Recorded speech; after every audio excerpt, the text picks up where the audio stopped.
Welcome everybody to the X Factor podcast today on this Wednesday afternoon, and today you already know what it is. It is a Wednesday, and we're getting right into it here with NXT Raw reviews. NXT review will come later, but I did not get Raw done, so I'm going to talk about Monday Night Raw from Monday, because a lot of stuff got to unpack for there. As you know, Tic Tok X Factor Sports 420, and then the Twitter is X Factor MG 5654. Or just look up X Factor Podcast, and they'll be there too. And the schedule, today we'll be doing Monday Night Raw, and I'll record NXT later, and then tomorrow will be Dynamite. Friday I'll probably get some NFL talk.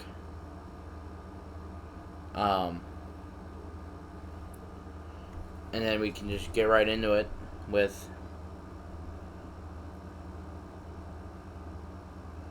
some regular talk, pretty much, at that. So we're going to get right into here. Start of Monday Night Raw. Seth Rollins came out. The same thing like they always do after you win a title. You deserve it. Thank you, Seth. All that kind of things. And then AJ Styles came out and pretty much told Seth he didn't deserve it. He earned it, which he did earn it. Which then came out Judgment Day to challenge him to a match. I heard some people have some uproar about that, about the brand split and everything. And with the brand split, all that going on, it does make no sense. But you also got to think about it in their eyes. If AJ would have won, he would have been there on Monday too. So just have a storyline wise, he was already planning to show up there. So, nothing else you can really say about that. But they got a match later on in the night, so we'll get into that here in a little bit.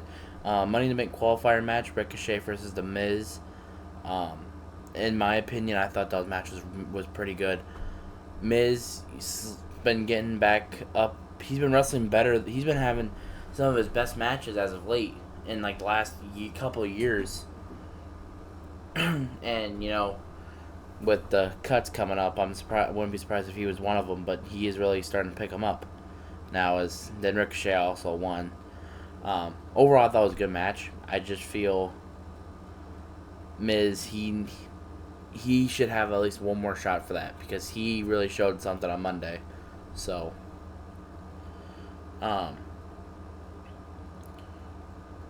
then, we got the introduce of Zoe Stark with Trish Stratus. And, before the pay-per-view, I wasn't really interested in the Lita-Becky rivalry because of the promos haven't been that good from Trish, at least. She's only had two, and that was the first one, and the contract signing. Those are the only two good promos that she's had. Becky, she's only had, I think, about one promo, at least, to talk about Trish. They add Zoe Stark into the mix, which I think is great. It'll help Zoe Stark. And they take out Becky Lynch. Now, next week, we'll get Becky Lynch. Oh, who is the other person? I don't remember who she's facing next week, but I know Zoe Stark's facing Natalya. But I feel like Becky and Zoe Stark will both get in there. I feel like the only reason Becky will not win Money in the Bank is because of Trish Stratus. So,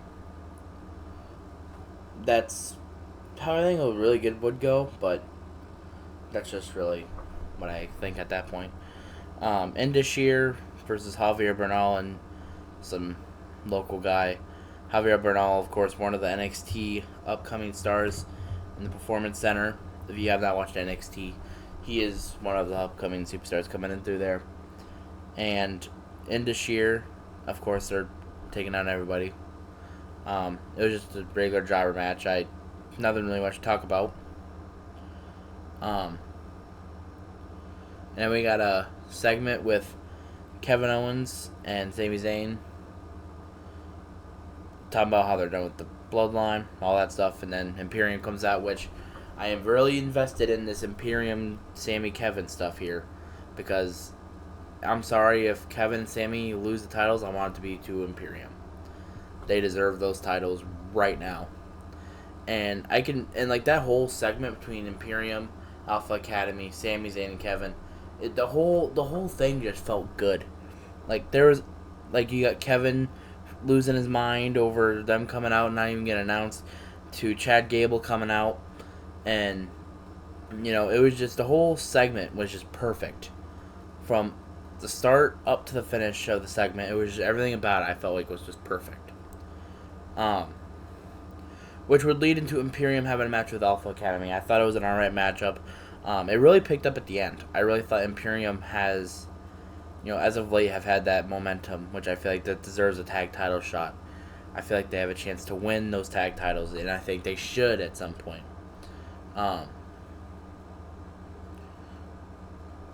But that was really a really good match, really good segment. Alpha Academy, they take another loss with Chad Gable, Otis, and Maxine Dupree. By the looks of it, Maxine Dupree is no longer with Maximum Model. She is now with Alpha Academy, so that's an interesting little development there. And Imperium takes another loss. Or they take the win. Which will probably lead up to them losing that whenever they face Sami and Kevin.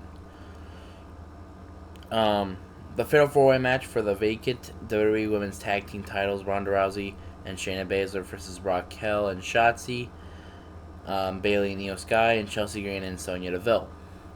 That match I thought that match went clean for a little bit.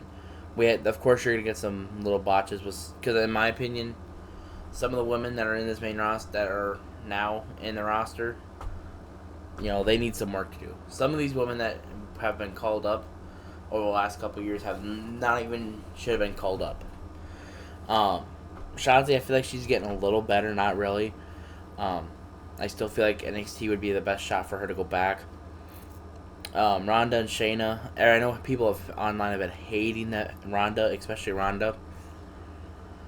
And they did end up winning the match, which I thought the match was alright. I thought it was good. But one thing, I know people hate Ronda, but you people gotta admit that ending of the match with Ronda catching Shotzi right there in that armbar, that was chef's kiss perfect. And we haven't seen many Ronda Rouseys doing many things perfect, but that was just perfect right there. And of course, Shayna Baszler, I think she should, in my opinion, she should probably be in the main event scene, but because of a couple years ago with Vince not wanting to push MMA stars, apparently, that did not happen. Shotzi, I feel like she needs to go back to NXT. Raquel, I think she just needs to stay as a singles person, because everyone she's worked with has gotten hurt. And then Bayley and Io, Io's probably one of the best call-ups from NXT. She has just been amazing since she showed up on Monday Night Raw and SmackDown in the last couple of months. And then Chelsea Green, one of Triple H's best signings, and Sonya Deville and Chelsea Green as a tag team, one of Triple H's best teams-ups since he's became in charge, because that has just been perfect. So I feel like the match was great. The ending was good. The backstage segment with Ronda I feel like was good, besides the D's nuts part, which I was confused of. And I feel like the whole match was pretty good. So that's really what I really think about that. But then we get to a match where I hyped myself out for nothing. Dolph Ziggler versus Jayne McDonough. I hyped myself up so much for it to be like a 2-minute matchup in the double countout. I was mad at first, but I'm like, realized, this could end up being a good start to a rivalry. So Dolph and JD, I don't have a problem with it. I do think they should get a rematch sometime down the road, which would include a Money in the Bank qualifying match, which I think would up the stakes a little higher. Dolph, I feel like he's just there to, take the pin for younger guys now, which hurts to see it, but that's just really what the reality is at this point. But as long as he's producing good matches, I don't really see what the big problem is. And JD, of course, I feel like he's going to be one of those future champions down the road. So, and then Cody Rhodes had a segment coming back from his match with Brock Lesnar. Of course, Brock is taking his vacation. But I gotta give credit to Brock. He's been showing up since January. He's been showing up like a non-part-time guy, which I think is shocking for Brock Lesnar. And Cody Rhodes challenged him to a match, which I think should be either a submission match, Hell in a Cell match, dog collar match, which I think would in this day of WWE would be amazing, or probably a 3 stages of Hell match, which we haven't seen in years. Between those match stipulations, I feel like that would be amazing. I feel like the winner should be the last person into the Money in the Bank briefcase match, because I feel like that's where you get Cody to face Roman at SummerSlam or whatever down in the future. Promo wise, Cody Rhodes, like I said, best storyteller in the business, challenges Brock. Now they're not 1-1. I'm not a fan of Cody facing Brock right now, just because I know how short Brock's matches can be, and Cody Rhodes is not really like that. But, this match actually was better than their Backlash match, so it could give me some praise for their next matchup. So, let's just hope. That's all I can really say for that. Shinsuke versus Bronson Reed, I feel like that match, I feel like they should have had Bronson Reed get counted out, because Shinsuke, man, no hate to Shinsuke, but Bronson Reed, he's been such on a high level right now. He's been such a big force of everything that he hasn't been pinned on Raw yet. That he just loses like that. He did get hit with 3 Shinskasas, which can take someone down like that, like Bronson Reed. I feel like neither one of them could afford a pin loss. That's where I think it'd be much more fitting for Bronson Reed just to get counted out and then somehow still get his way into Money in the Bank with a win over whoever's still there available. So, match I thought was really good. I think Bronson Reed, when they brought him back, he was just taking short matches, and when he would get in longer matches, he would be gassed out, which I feel like he was gassed out after a little bit with Shinsuke. But I feel that he can still fix that down the road with some of these longer matches, because if you're gonna be a bigger guy and you're gonna be a big name in the company, you're gonna have some longer matches. So, Shinsuke did win though. I thought it was good. I just feel like Bronson Reed should have just had a count out. And then the main event, which I think was match of the night, Judgment Day versus Seth Rollins and AJ Styles. In my opinion, amazing match. That whole match I think was amazing. The only thing I do have a little problem with is, when they need like a heel to step in for something, it's always Judgment Day. Judgment Day, Judgment Day, Judgment Day. And I don't have a problem with Judgment Day. But I feel like since, the OC thing, they got their rivalry done with OC, the Edge rivalry is done with, Rey Mysterio rivalry done with, it's like you don't really know what to do with them. Finn and Damian I feel like should be, Finn, Damian, and Dom I feel like should all be in title contention stuff. But it's hard when you have 3 guys that could do that. But I feel like 2 of them should be part of a tag team. That's where I feel like where JD McDonough comes in. If they add a 5th guy, JD McDonough would come in. Be a tag team with... I want it to be him and Finn. Irish Aces would go amazing, in my opinion. Damian and Dom, I feel like Dom, he's ready for a mid-card title, I feel, at this point. And Damian, he's showing why he could be a main event scene guy, so... And Raw feels so much different now with the world title. It just makes everything seem more clean. It seems everything feel more special. Like, all the matches now mean more. Same way with NXT, every match means something. Which I'll get into that here in a little bit. Overall, I thought the show was great. I think everything they did was just perfect. With, Judgment Day, Seth... The rivalry with Trish and Becky, with Zoe Stark, the qualifying matches I think were amazing. I feel like they accomplished a lot on Monday, which I think it's going to help a lot for next week. And the crowd even helped a lot more because the crowd was amazing. And they're in Albany, New York, which, no surprise, New York crowds are pretty loud.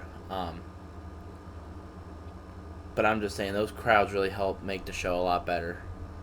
Piped-in noises make it worse, so I'm just letting you know to turn those pipe noises off. So we're gonna get it off of this, and we're gonna get right into NXT here. Talk about NXT. All right, let's get into it here with some NXT talk. First match of the night: Gigi, Dolin, Jayne, weaponized steel cage match, and I'm gonna put this in contention for the match of the week with Judgment Day versus Seth Rollins. I'm gonna put this up because I'm gonna have two match of the night matches for tonight because I feel like this match and the main event were the two best matches of the night.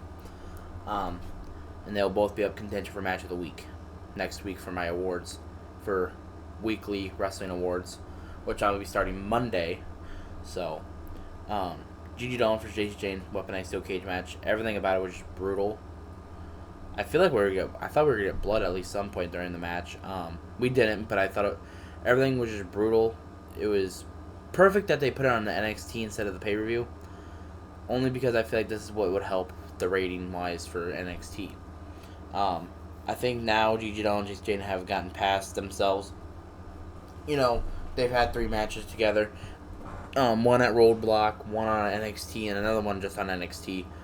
And I know Roadblock's still on NXT, but they would technically call that a pay-per-view episode. So, which I would, accept that because I say, if you're going to have 3 matches, at least have one on a show and then 2, at least 1 or 2 on a show or 1 on a show and then 2 on pay-per-views.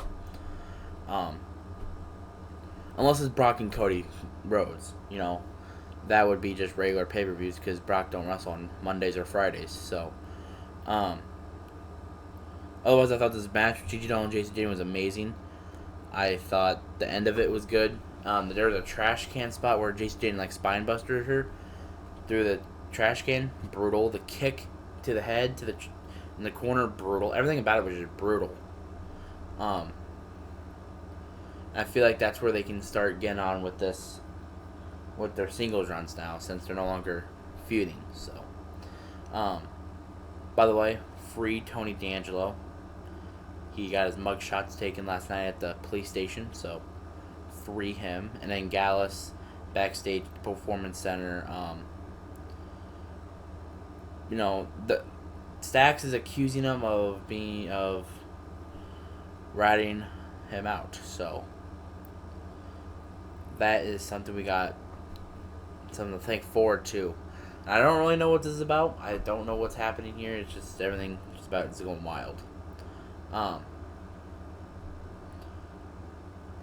then we got a backstage segment with Wesley talking about how his match on Sunday and, still being champion. The Dyad tried taking him out. Tyler Bate saved him up. And with the Dyad coming up trying to take him out, it was so awkward. In my opinion, it felt awkward. How they just came up and said, "Oh, let's fight." I'm like, that just... It's like usually just walk up and then you say something, not just... The way they did it was just awkward. I don't know. It's just... I feel like now, since their contracts are coming up in October and we know they're leaving, it's just like they're going to make it seem like clown shit now. So, I hope that's not what it comes down to. I hope they can try to figure something out because I like seeing Dyad, Schism. I like them. So, and Tyler Bate helps Wesley and told him that Sunday was just plainly for competition. They're still friends. So, that would set up some... I'm feeling that's going to set up something later. So, then we got Carmelo Hayes championship celebration somewhat, beating Braun Breaker. Braun Breaker, I think, going to the main roster. We won't see him at NXT at all. Noam Dar challenges him to a match. And, man, Noam Dar, I hope he doesn't leave because he is something special. With Lash Legend and the 2 others that are with him, Oa Manson or whatever, and then the other girl, the Jackson girl. I feel they have potential to be something big. I just For me, it's just I like Noam Dar by himself. I feel like it fits him. But the other three with him, it's like me with Jericho to JAS. I'm not a fan of it, but we're gonna see how this one goes. This could be better than what I expected, but like I said, it's just gonna have to see how it goes.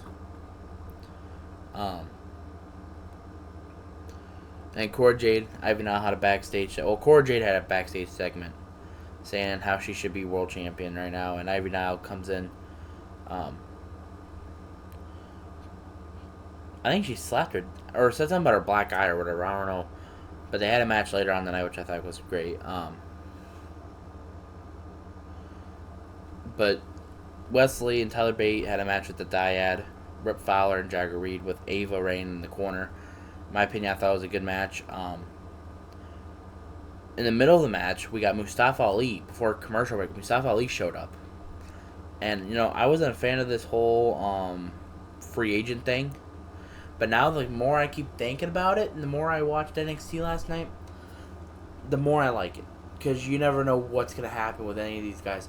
Like, these guys that are supposed to be on the main roster can go down in NXT, and, they make them feel special. And that's the thing I love about NXT crowds. They make people that in the main roster don't seem to care about. They make them, when they go down to NXT, they make them feel like they're, like, the biggest names.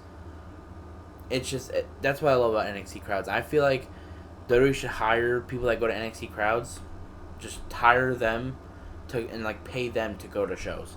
Because they would, in my opinion, I think it would be the best thing ever.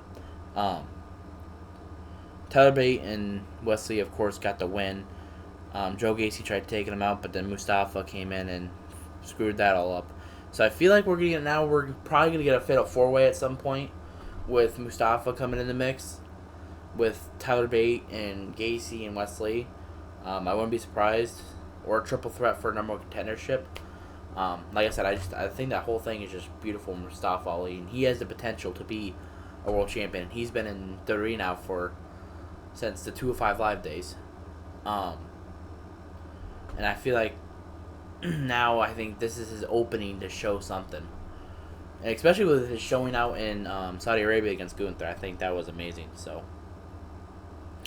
and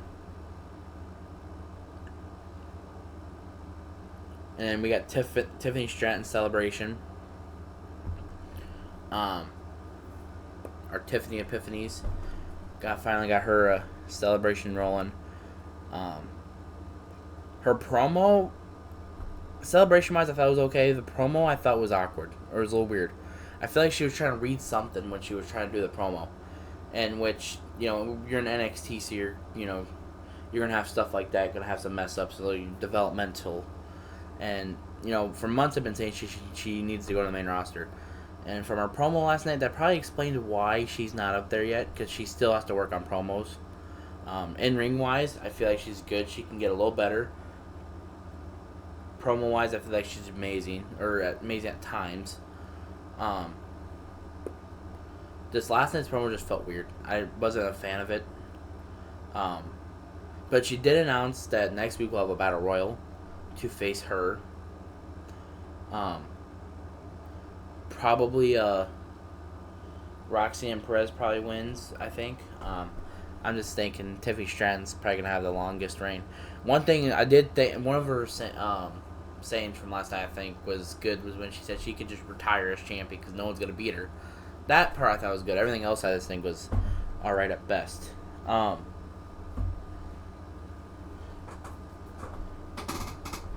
then Dania Palmer comes in the middle of the ring after a commercial break saying that she ain't leaving until the attacker that's been attacking, Sol Ruka, Nikita Lyons, Wendy Chu, and all them out, she ain't leaving until they take her out. So the attacker takes Dania Palmer out, and it ends up being Blair Davenport, which we haven't seen since Worlds Collide back in September, I believe. So it's been nearly a year at this point. 7, 8, 9 months at this point that we haven't seen her. I don't know why she hasn't been gone. I don't know if it was just, staying at home trying to, or if it was injury, I don't know what, but I feel now this whole women's division is just skyrocketed. It's much better. They got so many talent on there that you can take one girl and put her on the main roster and they still be okay roster wise. So good thing we got Blair Davenport back, but I gotta give credit to Shawn Michaels for how he's booked this women's division. In my opinion, the NXT women's division is bar none the best women's division right now in wrestling. It's better than Raws, SmackDowns, NXTs, and Impacts, and New Japans. If you put that all together, NXT's better than all that. It's better than any professional wrestling organization's, group. And Shawn Michaels, I feel like since how good Shawn Michaels has been booking NXT as of late, they need to start thinking about him actually helping Triple H book Raw and SmackDown. Because I feel like Shawn would help drastically more with Triple H and him working together. With Regal. Them three together, I think it's like the Infinity Stones. You have your three, but you need more to help that. But I feel like Shawn Michaels right now, he is one of the best writers, bookers right now in NXT. Like, probably since Triple H left at that point. And the way I feel about NXT is after the Attitude Era ends, you got the Ruthless Aggression Era, which in my opinion, Ruthless Aggression Era was better than the Attitude Era. Black and Gold Era was their prime, but now this era of NXT has the potential to be better than the prime NXT. And I know it's a bold thing to say because back then you had Samoa Joe, you had Shinsuke, you had Adam Cole, you had Gargano, you had Ciampa, Velveteen Dream. Like, they had, if you would put those NXT and Hall of Famers, NXT guys in a Hall of Fame, just for them doing what they did in NXT, they're Hall of Famers. And now with NXT, they make them feel more like a developmental brand, but every match, it feels big, because if you lose, you're going down the card, and you don't want to go down the card when you're developmental. But if you're winning, you're getting up to that main scene, up more to Raw, SmackDown status. So, I feel like everything in NXT just means more, based off what we've seen as of late. And like I said, Shawn Michaels is the best right now. So, Joe Coffey defeated Stax Lorenzo in a match. When Stax called him out on riding out Tony D'Angelo, I thought it was a good match. Stax Lorenzo, I feel he's getting, him by himself is getting more of a little bit of a push. Joe Coffey, we haven't seen him in months. Him getting a little bit of a push feels great. Match I thought was good. So, Cora Jade defeated Ivy Nile, in my opinion, a good. Like I said, almost every match last night could be up for match of the week candidate because all the matches, in my opinion, were good. Cora Jade, Ivy Nile, of course, Ivy Nile, in my opinion, is really underrated, especially when it comes to Cora Jade, Tiffany Stratton, Roxanne Perez, Lila Valkyria, who's been getting pushed up recently. Like, all of them, I feel like she's one of those underrated. And when the Creeds get called up and when she gets called up, I feel like she's be like another underrated chip on her shoulder, Rey Mysterio type wrestler. Because she's smaller than everybody else, but she can go, and she is just amazing. Especially with the Creeds around, I think it'd be amazing. So, and then in the main event, Carmelo Hayes versus Noam Dar, with Ora Mensa, Shakira Jackson, Lash Legend in the corner, and then Trick Williams is in Carmelo Hayes' corner. I honestly thought Trick Williams was going to turn heel here. I really thought that. And I keep saying that he's going to turn heel. And I really feel it. He's going to turn heel at some point. He really is, in my opinion. It's just that clock ticking. And when the time comes, and if I'm right, I'm going to come up here and say that I'm right. Like I said, I was right about Konosuke Takeshita turning heel to join Don Callis. I was right about that. I'm going to be right about this. I know how this works. I know what happens. I am a genius. In my opinion, this is going to go as match of the week candidate. So, So far, match of the week candidates are Seth Rollins and AJ Styles versus Judgment Day, and then Carmelo Hayes versus Noam Dar, and then Gigi Dolin versus Jayne, and then whatever happens from tomorrow or from tonight on Dynamite to Ring of Honor to Rampage and SmackDown, and then whatever I see on NWA this week. And I'm gonna put this in a category, and I'm gonna have people vote on what the best match this week was, and then I'll also put down what the best superstar was this week, and like the best male wrestler, best women's wrestler of the week was, and that's just based off what I seen this week with these people. So if you weren't there, you're not getting an award for it. Mid-year awards, because we're hitting on the 6-month mark, so we're half a year already. I'm going to be getting those awards up next Monday, so get ready for that. That'll also go with Rampage and SmackDown review.